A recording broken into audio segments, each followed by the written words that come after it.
The storm over the Gulf of Mexico was the kind pilots feared, black clouds twisting, lightning cracking open the sky, and winds strong enough to turn a jet sideways. But on the shore of a small Texas fishing town, Daniel Brooks, a single dad of 2 boys, had no time to think about the storm. He was cleaning up after a late shrimp haul, the boys asleep inside their small, worn-down beach house. Money was tight, bills unpaid, his old truck barely ran. But he worked every day without complaint. That night, though, fate had other plans. The crash. A deafening roar shook the coastline. Daniel jerked his head up.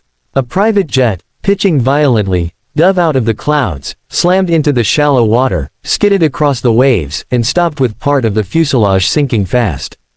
Daniel's heart dropped. He grabbed his flashlight and sprinted toward the shore. "Hold on," he shouted into the darkness. The jet's cabin filled with water. Lights flickered. A man pounded desperately on the window from inside.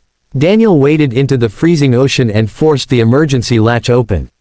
Water surged out. He reached inside, and froze. The struggling passenger was James Thornwell, a billionaire CEO who appeared on TV more often than news anchors. Owner of Thornwell Aerospace. Powerful. Ruthless. One of the richest men in America. Daniel didn't care who he was.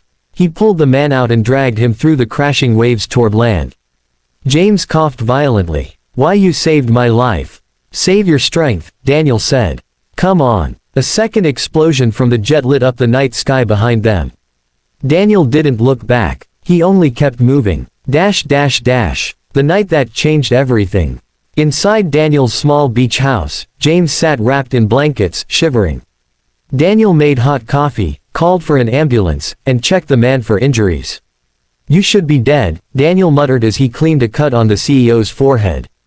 James exhaled. "I would be, if not for you." Daniel shrugged. "I just did what anyone would do." James stared at him. "No," he said quietly. "Not anyone." Daniel's 2 boys, Tyler, age 12, and Micah, age 8, peeked around the corner. "Dad, is he gonna be okay?" Tyler asked. Daniel nodded. "He'll be fine." James looked at the boys, thin, tired-looking, clothes worn. They weren't starving, but they were close. He saw everything. He understood. But he didn't comment. When the ambulance arrived, James was loaded onto a stretcher. Before leaving, he told Daniel, "You'll be hearing from me." Daniel smiled politely. "Sure. Get some rest, sir." He didn't believe it. Men like James Thornwell didn't remember fishermen like him. The 3 Cadillacs. The next morning, Daniel was repairing nets on the shore when he heard engines rumbling. Expensive engines. He turned around and nearly dropped his tools. 3 black Cadillac Escalades rolled down the sandy path and stopped in front of his house. Men in suits stepped out. A 4th door opened. James Thornwell himself climbed out, cleaned up, wearing a tailored suit, though a bandage still covered his forehead. Daniel blinked. "Sir, what are you doing here?" James's voice was firm but warm. "I told you I'd come back." The boys ran onto the porch, wide-eyed. "Dad, is that, he's on TV?" James smiled at them. "Good morning, boys." Daniel wiped his hands on his jeans, nervous and confused. "You really didn't have to." James lifted a hand. "Let me talk, please." He stepped closer. "You risked your life to save me. You didn't ask for money. You didn't take pictures. You didn't call the news. Good men like you are rare." Daniel shrugged awkwardly. "Just doing what's right." "That's exactly why I'm here," James replied. He motioned to one of his assistants, who opened a case. Inside, documents, keys, and a check. Daniel stepped back. "Whoa, what is all this?" The reward that shocked everyone. James handed Daniel the first item. "A deed to a 3-bedroom house near the harbor," James said. "Safe neighborhood. Good schools." Daniel's jaw dropped. I can't accept that." "You can," James replied softly. "Your boys deserve it." Next, James handed him a business license packet. "I'm giving you a fishing boat," he said. "A good one. Fully outfitted. It's yours. I know you've been working with damaged nets and a failing motor." Daniel stared at him, stunned, speechless. Then came the last item. A check. Daniel felt dizzy. "Is that $700,000? "Enough to give you breathing room," James said. "Consider it a thank you for saving my life."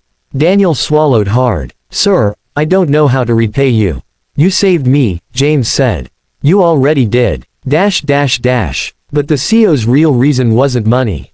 Daniel expected James to leave after that. But instead, the billionaire walked with him toward the beach, away from the assistants and cars. He looked out at the waves, expression heavy. Daniel, I wasn't on that jet for business. Daniel frowned. What do you mean? James swallowed. I was running away. From what? From everything, James whispered.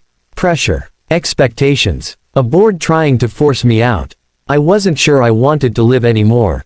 Daniel quietly waited. And then, James continued, voice breaking, a man who had almost nothing, no money, no comfort, barely enough food for his kids, risked his life to save mine. Daniel's eyes softened. James looked at him, tears welling. You reminded me life is worth fighting for. Daniel placed a hand on his shoulder. Everyone hits darkness, James. But you're still here. That means something. James took a long breath. I came back today not just to thank you, but because I want to be a better man. And I want to start by helping someone who helped me. One more surprise. As they walked back to the house, James knelt in front of Tyler and Micah. You boys like school? He asked. Tyler hesitated. We do, but we miss a lot. Dad can't always drive us. And, sometimes we don't have the lunch money. James's jaw clenched. Well, he said gently, that ends today. He handed Daniel another envelope. I created 2 full scholarships in their names. All school costs covered, through high school. And if they keep their grades up, I'll pay for college too. Daniel covered his face with his hands. Tears rolled down his cheeks. You didn't have to do this, he whispered. James smiled softly. You saved my life. Now I'm going to help rebuild yours. A father's thank you. Daniel hugged his sons tightly. James turned to leave, but Daniel stopped him. James. The CEO looked back. If you ever need someone to pull you out of deep water again, figuratively or literally, call me. James chuckled. I might take you up on that. Daniel extended a hand. James ignored it, and pulled him into a hug. Thank you, he whispered. For everything.